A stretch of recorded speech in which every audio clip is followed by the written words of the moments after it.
Days of Our Lives star Carson Boatman bridges soap drama with country soul.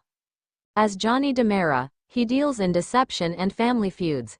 As a singer-songwriter, Carson Boatman trades the script for raw, acoustic truth, and his new single arrives April 8. There's a particular kind of vulnerability required to step out of a soundstage and into a vocal booth. For Carson Boatman, best known as the magnetic, mischievous Johnny DiMera on NBC's legendary soap Days of Our Lives, the two worlds are not as far apart as they seem. Both demand authenticity. Both require you to feel something real in front of an audience. But only one lets him write his own lines. On April 8, 2026, Boatman will release his latest country single, a track that has been quietly brewing in Nashville songwriting rooms and late-night home studios between takes in Salem. The song, whose title remains under tight wraps until release day, marks his most confident artistic leap yet, a fully realized country production that blends heartland storytelling with the emotional precision of an actor who has spent years living inside someone else's skin. The creative spark. Why country? Why now? Boatman's pivot to country music is not a gimmick. For those who follow his social media or have caught his previous independent releases, the genre has always been a gravitational center. Growing up in the Midwest, he absorbed the storytelling traditions of Vince Gill, Chris Stapleton, and early Taylor Swift, artists who understood that the best songs are 3-minute plays. "I've always written songs, even before I booked Days," Boatman shared in an exclusive studio preview. "But for a long time, I kept them separate. Johnny is confident, sharp, a little dangerous. My music is more searching. It's where I go to figure out what I actually think." That tension, between the polished, dramatic exterior of daytime television and the raw, unvarnished interior of a singer-songwriter, is precisely what makes this new single fascinating. Unlike his previous acoustic-leaning demos, this track is fully produced. Pedal steel weeping in the margins, a rhythm section that knows when to pull back, and Boatman's baritone pushed to the front, unadorned. Inside the recording studio, no script, just the second take. The creative process for this single was intentionally chaotic. According to producer Maggie Rhodes, known for her work with emerging Americana acts in East Nashville, Boatman arrived at the session with a 3-page lyric sheet covered in crossouts and margin notes, actors' markings. "Carson works like a theater kid who secretly wants to be a troubadour," Rhodes says. "He'll run a vocal, then ask for a different emotional intention. What if I'm not sad here? What if I'm relieved? That's not how most country singers think. That's how a scene partner thinks." The song reportedly centers on a familiar country trope, leaving a small town, but with an unexpected twist. It's not about escape. It's about the guilt of staying gone. Boatman co-wrote the track with Nashville hitmaker Leo Franks. Credits include Miranda Lambert's Carousel and a recent Parker McCollum B-side. The two met at a writer's round in 2024 and bonded over what Franks calls soap opera problems in country song form. Every day on Days, someone's twin brother returns from the dead or a wedding gets interrupted by a long-lost child, Franks laughs. Country music does the same thing, just with more trucks and fewer comas. Carson gets that. He's not pretending to be a cowboy. He's pretending to be a guy who can't go home again. And he sells it because he's been selling fiction for a living. The creative risk. Soap star to streaming playlists. Let's be honest.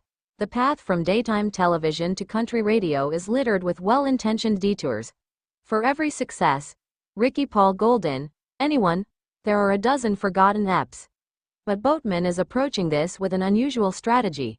He's not abandoning Salem, and he's not chasing a viral moment. Instead, he's treating music as an extension of his acting craft, a parallel creative channel rather than a career pivot.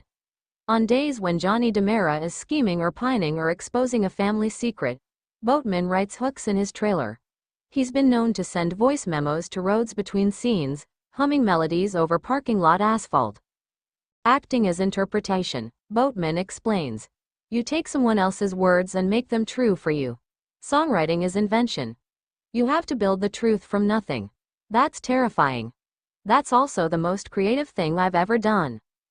That fearlessness is evident in the single's production choices. Where many actor-turned-musicians play it safe with generic pop country, Boatman leans into loneliness. The verses are sparse, almost uncomfortably quiet, before a chorus that doesn't explode but swells. It's a songwriter's move, not a showman's. What the song is actually about, without spoilers. Without giving away the title or the narrative hook, those who have heard advance clips describe the track as a letter never sent. It opens with an image. A dashboard, a gas station coffee, a missed exit. The protagonist is driving through his hometown at 2 a.m., not to visit anyone, but to prove to himself that he could. There is no villain in the song. No cheating spouse, no drunk father, no burning house.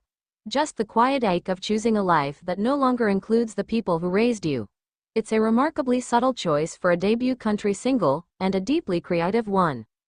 Boatman cites the late John Prine and contemporary writer Rustin Kelly as touchstones. "I don't want to write songs about how great Friday nights are," he says.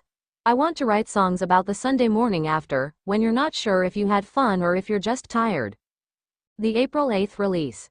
What fans can expect? The single drops on all major streaming platforms on April 8, 2026, accompanied by a music video shot in and around Nashville's historic RCA Studio A, directed by indie filmmaker Lila Hart, whose music videos for Molly Tuttle and Joy Oladokin have earned critical praise. The video reportedly intercuts performance footage with a narrative thread.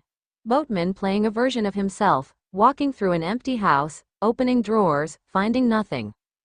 There's no dramatic moment, Hart says. No one dies. No one cries on camera. It's just absence. Carson understood that immediately. Most actors would ask for a monologue. He asked for more silence. For Days of Our Lives fans, the single offers a rare glimpse of Boatman without the DiMera armor. For country listeners, it's an unexpected gift. A new voice that understands restraint. And for anyone who cares about the messy, beautiful space where one art form ends and another begins, April 8th is a date worth marking. Final chorus. As the release date approaches, Boatman is doing something unusual. He's not over-promoting. One acoustic performance has been booked at a small Los Angeles listening room. No talk show appearances. No forced, "I'm a country boy now" interviews. Instead, he's back on set in Salem, shooting scenes where Johnny DiMera makes a terrible decision for what he thinks is a good reason. Then he'll go home, pick up a guitar, and write the next song, one that might be about a character who doesn't even have a name yet. That, more than any chart position or streaming number, is the real creativity news. A working actor who refuses to let his craft be contained by a single medium: soap opera, country song, silence on camera. A chorus that breaks your heart without raising its voice. On April 8, Carson Boatman doesn't just release a new single. He steps into a different kind of spotlight, one with no script, no director, and no second chances. Just a man, a microphone, and a story that finally belongs to him.